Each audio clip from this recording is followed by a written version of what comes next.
selleks on meil vaja mõningaid asju.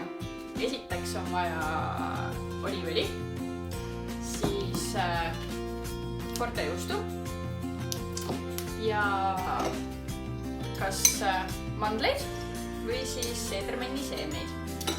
Ja vaja on ka loomulikult karulauku. Minu õnneks kasvab mul aias just täpselt 1 pesto jagu karulauku.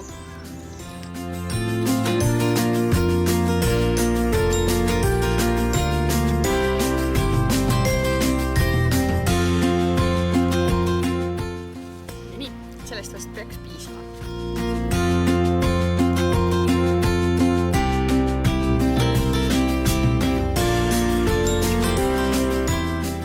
Nüüd on karulauk ka olemas.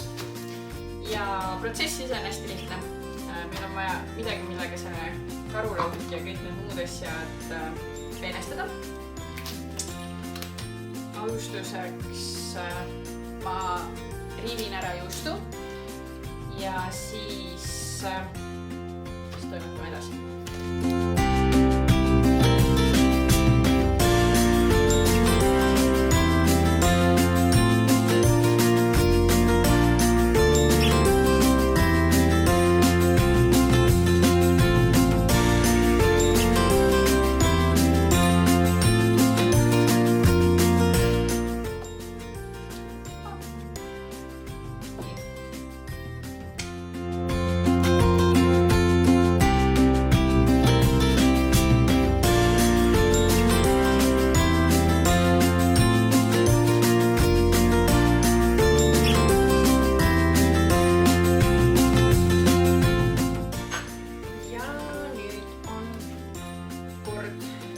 Karulaugu käes.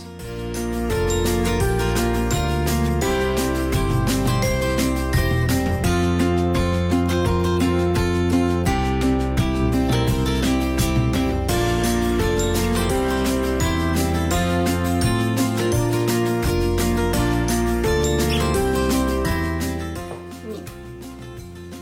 Nüüd lisame siia veidi pähkleid.